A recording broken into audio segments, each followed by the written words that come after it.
Today, Sam, we're going to be talking about the marketing plan. Everybody always asks us about marketing plans. Sam, why should we put time and effort into writing a marketing plan? Well, good question.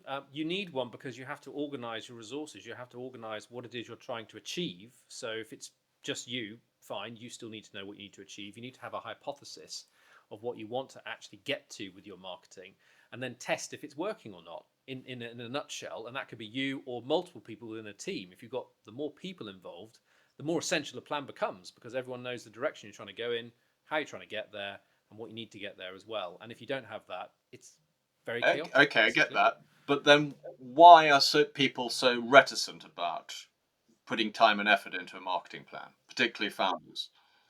Well, I think because you just use those words time and effort, and people think that it takes a long time, and it has to be a lot of effort. And it's sort of, if you say, how long is a marketing plan? Well, how long is a piece of string? To use an old phrase from the UK, but it doesn't have to be really long. The most important part of the marketing plan, I think, is the utility. You have to ensure that it's something that you can use and utilize. Therefore, it can be quite short. And we're calling the PMP, the Pithy The Gateway Marketing Courses Plan, acronym, which right? started. Yes, I like it. Yes, a new Gateway Courses acronym, the Pithy Marketing Plan. It started as the one-page marketing plan, but it's slightly longer. It shouldn't run to any more than about 4 or 5 sides of A4. But really, what it's effectively doing is focusing on what objectives you have, what resources are involved, and then how you're actually taking particular actions to deliver on that plan. So it's just keeping it nice and tight, and it's something you use. You don't lock it away in a drawer.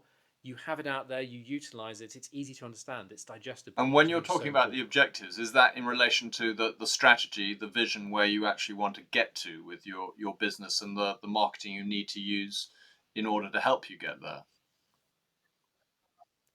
Yeah, very much so. I mean, I like to break this down into three areas, really. So when you look at the planning in general in marketing, it would be the strategic, the operational, and the tactical. So these are the three elements that you'd have included in this Right. pithy marketing plan.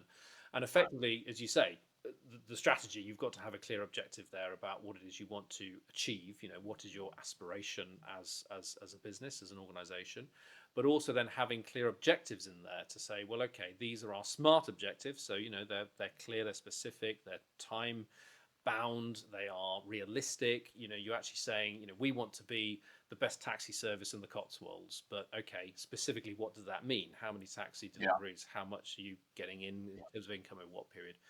You need to make that really clear. And then of course, you don't want to dive in, as I think you've sort of said in the past, that Yes, people they dive do. into Yeah. tactics perhaps instead of getting that strategic piece first. Um, and that does happen. And I think unless you break it down to three areas of saying what is the strategic objective to begin with, then what your tactics are, the kind of bits and pieces of what you're actually doing, the campaigns you're actually running out to deliver on those objectives and your overall strategic goal, you don't have that clear vision of how you're going to actually put everything I think together that's really to make it important because, work. in my experience, a lot of mistakes people make, as you just said, this they jump into the tactics. They think, oh, we're going to do these videos, we're going to do these reels. They go on Instagram and everything, as opposed to thinking about strategically, what are we trying to do? And strategically is actually the approach you're going to take, and it's linked to your vision. So if we want to produce videos, our approach is actually want to do educational videos. We want to do uplifting advertorial sort of videos. It's defining that approach, and then you can start producing the content. So I think that's an important distinction to make. What sort of things, Mm. apart from that, should the pithy marketing plan include, and how do you get hold of it? Yeah, well, I mean, one of the key parts, which I just didn't mention before, as you say, in terms of what it should include, is the operational side. And this is actually the quieter, dull, sort of perhaps boring pieces in there that perhaps people, again, you don't want to have to focus on.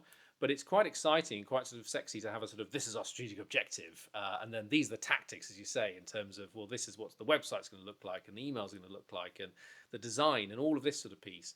But actually, what are the resources you need? You've got to have the resources in there to say, well, this is what we need in order to deliver these tactics. So if we need a new website, who do we need to talk to? How much money is it going to cost? How much time is it going to take? what are the other resources we need in there? What platforms do we need to buy and have access to? What sort of That creatives do we need to access?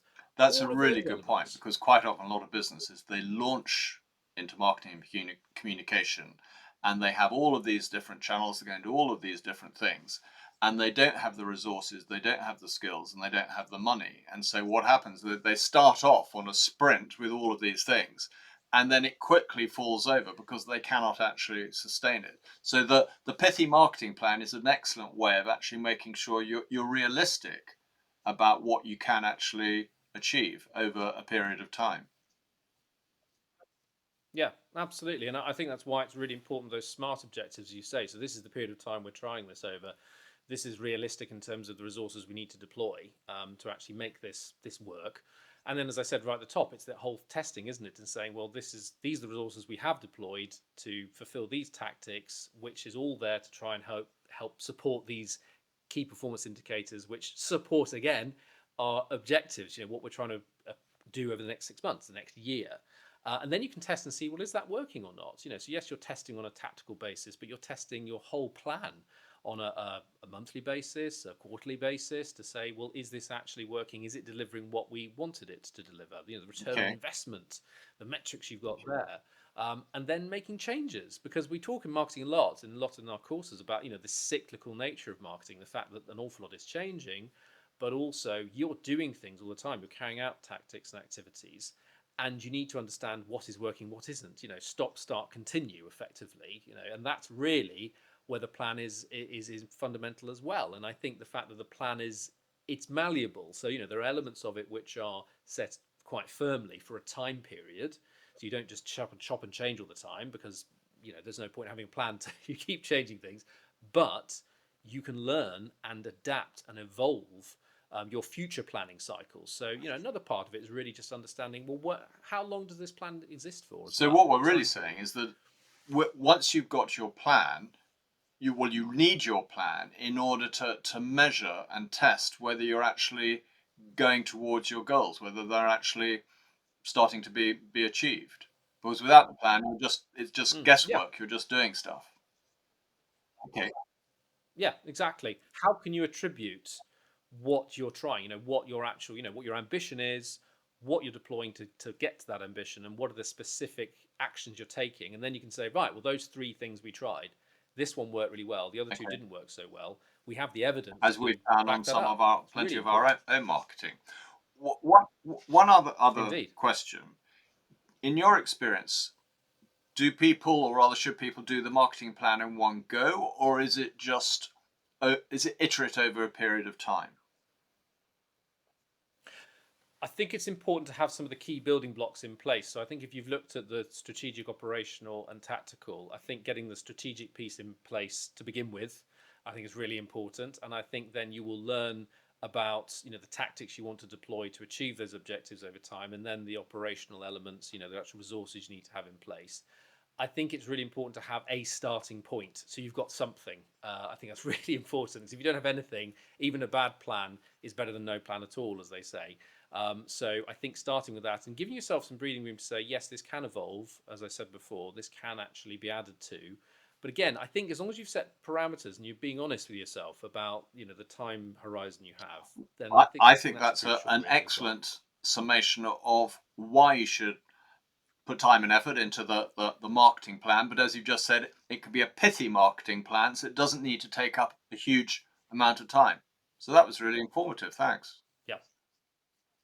Indeed, it is. It is absolutely, and I'm excited to think about what we're going to talk about next. I think we found every time we talk about anything, we Yeah. always seem to So talk about AI these days, which I that's know what we're going to talk it's, about next. We're going to but I talk about think AI in marketing communications, what's good, what's scary, how you should start approaching it, what we've learnt about it. I think it's no longer the elephant in the room, but it's definitely something which we've all got to think about and get comfortable with and have a view of how we're going to use it.